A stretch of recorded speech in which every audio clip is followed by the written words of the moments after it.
Písali, čo by ste sa chceli spýtať. Kľude aj hejterské, kľude aj normálne otázky, na všetky odpoviem, takže daj sem! Diváci, toto je posledné video Marcela Osťa Oštasa pred jeho smrťou.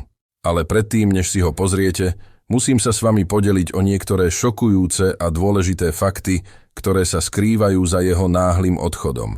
Marcel Osťo Oštas zomrel vo veku 37 rokov po dlhej a vážnej chorobe.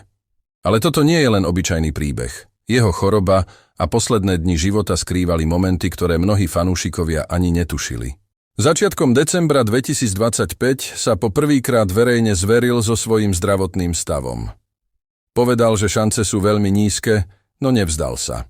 Jeho boj nebol len za jeho život, ale aj za jeho trojročného syna Olivera, pre ktorého robil všetko, čo bolo možné. Fanúšikovia a priatelia oceňovali jeho odvahu, no niektoré momenty a rozhodnutia zostali skryté.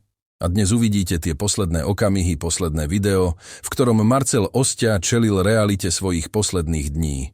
Teraz diváci, pozrite sa na chvíle, ktoré zostanú navždy v pamäti.